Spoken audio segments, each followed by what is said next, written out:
Technology. बदलते time के साथ अगर कोई एक चीज़ है जो कि सबसे ज़्यादा बदली है तो वो है टेक्नोलॉजी। जैसे जैसे टेक्नोलॉजी ग्रो कर रही है कई जगह पर काफ़ी ज़्यादा हेल्पफुल साबित हो रही है। बिजनेस के लिए भी बहुत बेनिफिशियल साबित हो रही है। एज अ ह्यूमन हमारे लिए भी बहुत ही ज़्यादा फायदेमंद है। मगर वो कहते हैं ना, हर सिक्के के दो पहलू होते हैं। जहां एक तरफ टेक्नोलॉजी हमारी लाइफ को आसान बनाती है, वहीं टेक्नोलॉजी का एक ऐसा डार्क साइड भी है जिसकी वजह से न जाने कितने मासूम लोगों की जिंदगी बर्बाद हो जाती है। आज के टाइम में अगर कोई चीज सबसे ज्यादा ट्रेंड में है तो वो है एआई। लोग एआई की हेल्प हर काम में ले रहे हैं। इसका अंदाजा आप इस चीज से लगा सकते हो कि इंडिया में एआई यूजर्स की संख्या 724 मिलियन है, जो कि एनुअली 6% से ग्रो हो रहा है। According to a sales force survey, 73% of Indian population, 49% of Australian population और 29% of UK population generative AI का यूज करते हैं। जैसा कि आपने देखा कि इसमें भी सबसे ज्यादा इंडियंस हैं। मगर हर कोई एआई से अच्छा ही काम करे ये तो जरूरी नहीं है ना। आज के टाइम में लोगों के पास जो पावर आती है उसका अच्छा यूज करने के बजाय उसका मिसयूज करना ज्यादा जानते हैं। मगर एआई का ऐसा यूज ना तो शायद आपने पहले कहीं देखा होगा और ना ही शायद कहीं पहले सुना होगा। तो चलो अब बिना ज्यादा टाइम वेस्ट किए let's take a deep dive into the world of AI and deepfakes.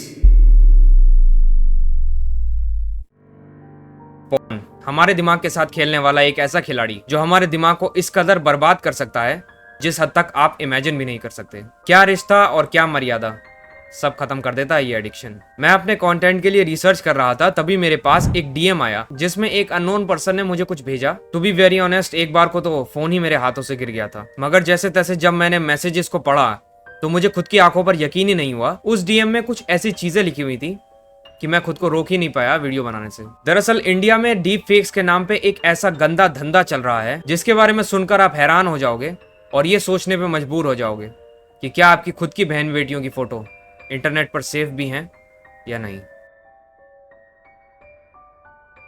Deep fake एक ऐसी एआई टेक्नोलॉजी है जहां किसी भी इंसान की इमेज या वीडियो यूज करके एक ऐसी इमेज या वीडियो बना दी जाती है जो उस इंसान ने कभी किया ही ना हो। इसका यूज काफी ज्यादा जगह होता है, जैसे इलेक्शंस को मैनिपुलेट करने के लिए, पब्लिक के बीच मिस इन्फॉर्मेशन स्प्रेड करने के लिए, लोगों के बीच दंगे कराने के लिए और भी कई तरीके से। ये कितना रियलिस्टिक हो सकता है ये मैं आपको दिखाता हूँ। इस वीडियो में यूक्रेन के प्रेसिडेंट जेलेंस्की ये कहते हुए नजर आ रहे हैं अपने सोल्जर्स को कि अपने हथियार डाल दो और रशिया के सामने सरेंडर कर दो। अब जिसे इन सब चीजों के बारे में आइडिया ही नहीं होगा उसको तो यही लगेगा ना कि जेलेंस्की ने हार मान ली। मगर ये पूरी तरीके से एक फेक वीडियो है जिसे एआई की हेल्प से जनरेट किया गया है। कई सारे पॉलिटिशियन से ऐसी बातें बुलवा दी जाती हैं जो उन्होंने कभी बोली ही नहीं। जैसे एग्जांपल के तौर पे ये ओबामा के वीडियो देख लो। How about this? Simply, President Trump is a total and complete dip.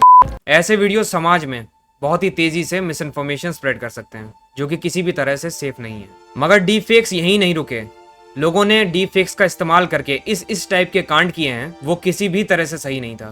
Deep fakes की मदद से कुछ लोगों ने जो गंदा खेल खेलना स्टार्ट किया वो कहीं से कहीं तक जायज ही नहीं था। अब तक आपको सिर्फ ये पता चला है कि डीप फेक्स की मदद से आप इंसान से वो चीज बुलवा सकते हो जो कि उसने कभी बोली ही नहीं, वो काम करवा सकते हो जो कि उसने कभी किया ही नहीं। बस यही चीज कुछ लस्ट में अंधे लोगों के नजर में भी आ गई। लोगों ने मासूम लड़कियों की कुछ फोटोज को उठाकर उसे एक पोर्न सीन में डाल दिया। और डीप फेक्स इतनी ही आसानी से किसी की भी फोटो के साथ खिलवाड़ कर सकता है कि उसे यूज करना आज के टाइम में बहुत ही ज्यादा आसान हो गया है। एक सीन इमेजिन करो कि कोई एक लड़की है जो अपने सोशल मीडिया पे अपने फोटोज पोस्ट कर रही है और उसके एक्स को उस लड़की के फोटोज पोस्ट करने से नफरत है। तो वो एक्स क्या करेगा? उस लड़की के नॉर्मल फोटोज उठाएगा और उन फोटोज को डीप फेक्स के जरिए एडिट करके उस लड़की के अच्छे खासे फोटो को न्यूड बना देगा और उन्हें वायरल कर देगा। अब जरा ये सोच के देखो कि उस लड़की के पेरेंट्स जिनको डीप फेक के बारे में नहीं पता, या फिर रिश्तेदार जो कि अनअवेयर हैं कि ऐसे भी किसी फोटो के साथ ऐसा कुछ किया जा सकता है, अगर उन तक ऐसे कुछ फोटोज पहुंच गए तो उस लड़की की तो जिंदगी बर्बाद हो गई ना। क्या हो अगर मैं तुमसे ऐसा कहूं कि ऐसे केसेस इमेजिनेशन नहीं रियलिटी है। जी हाँ, डीप फेक्स की मदद से न्यूड्स वायरल करने की वजह से कई सारी मासूम लड़कियों ने खुद की जान ली है। पहली घटना इजिप्ट की है जहां बसंत खालिद नाम की लड़की ने सिर्फ इसलिए अपनी जान ले ली क्योंकि कुछ लड़कों ने उसकी एक ऑल्टर्ड इमेज वायरल कर दी थी। बसंत ने खुद की जान लेने से पहले अपनी माँ को एक लेटर लिखा जिसमें उसने कहा कि mummy, I hope you understand कि मैं ऐसी लड़की नहीं हूँ, ये सारे फोटोज फेक हैं। I swear to God mummy, मैं एक यंग लड़की हूँ और मैं ये सब डिजर्व नहीं करती जो मेरे साथ हो रहा है। मैं डिप्रेस्ड हूँ और मैं ये सब और नहीं सह सकती, मुझे सफोकेशन फील हो रही है। उन फोटोज को जब बसंत के फेलो स्टूडेंट्स ने देखा तो वो काफ़ी डिप्रेस्ड हो गई और जहर की पिल खा के खुद की जान ले ली। 12 मार्च 2021 नॉर्थ लंदन मिया जनिन नाम की लड़की जिसकी एज सिर्फ 14 साल थी अपने ही घर में खुद की जान ले लेती है। क्यों?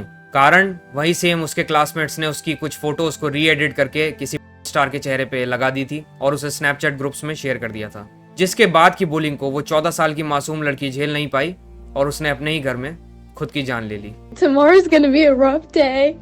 Stand by me. I'm taking deep breaths in and out. Whew. I'm currently mentally preparing myself to get bullied tomorrow. ऐसे केसेस यहीं खत्म नहीं हुए। आए दिन ऐसे केसेस काफी सारे सोशल मीडिया हैंडल्स पर आते रहते हैं जिनमें लड़कियों ने सिर्फ इसलिए खुद की जान ली होती है क्योंकि किसी ने उनके फेक न्यूज़ वायरल कर दिए होते हैं। ऐसे ही एक साइट इंडिया में भी है जिसके बारे में मुझे एक अननोन पर्सन ने डीएम करके बताया, जिसका नाम है देसी फेक्स। यहाँ जो हो रहा है वो लिटरली अनबिलीवेबल है। लोग लिटरली अपने रिश्तेदारों की फोटोज डीप फेक की मदद से न्यूड्स बना के अपलोड कर दे रहे हैं। मेंटेलिटी इतनी बर्बाद हो चुकी है कि रिश्तेदार तो छोड़ो, खुद की बहन भी इन हैवानों की नजर से बच नहीं पाई। खुद की बहन की फोटोज भी एडिट करके इस साइट पे अपलोड कर दे रहे हैं। ऐसे साइट्स न जाने कितने इंडिया में होंगे जिसमें ये सारे काम खुलेआम चल रहे होंगे। उन्होंने इंसान की मेंटालिटी को इस हद तक डैमेज कर दिया है कि लोगों ने अपने रिलेशंस को ही रिस्पेक्ट करना बंद कर दिया है। टेक्नोलॉजी ने हमारे हाथ में बहुत ही ज्यादा पावर दे दिया है और वो फेमस डायलॉग तो आपने सुना ही होगा, With great power comes great responsibility. तो बस हमें भी यही ध्यान रखना है कि टेक्नोलॉजी की मदद से हम लोगों की जिंदगियां बर्बाद ना करें, बल्कि उसी टेक्नोलॉजी से लोगों की जिंदगी आसान करें। अब उन बेचारियों का क्या कसूर था जिनके फेक न्यूज़ वायरल हुए? उन मासूम लड़कियों को अपनी जान से हाथ सिर्फ इसलिए धोना पड़ गया क्योंकि कुछ लोगों ने टेक्नोलॉजी का गलत इस्तेमाल किया था सिर्फ अपनी मस्ती के लिए। टू बी वेरी ऑनेस्ट, ये सारी चीज़ें देखकर यही लगता है कि सोशल मीडिया पे कुछ फोटोज पोस्ट करना भी आज के टाइम में बहुत ही ज़्यादा खतरनाक है, क्योंकि क्या पता कौन ना जाने आपसे बदला लेना चाहे और एक झटके में आपकी ज़िंदगी बर्बाद कर दे। I hope you like this video and my perspective of seeing things. अगर आपको ये वीडियो पसंद आई है तो do share with your friends and family, क्योंकि उन्हें भी पता लगना चाहिए। साथ ही साथ अगर ऐसे ही वीडियोस जागरूकता से रिलेटेड देखना चाहते हैं तो मेरे चैनल एब्सोल्यूट आर्यन को सब्सक्राइब जरूर करें, क्योंकि ऑलरेडी ही लोगों के साथ इतना ज़्यादा बुरा हो चुका है। मैं नहीं चाहता किसी और के साथ भी हो। मिलूंगा आपसे नेक्स्ट वीडियो में, तब तक के लिए आपका अपना एब्सोल्यूट। Peace out.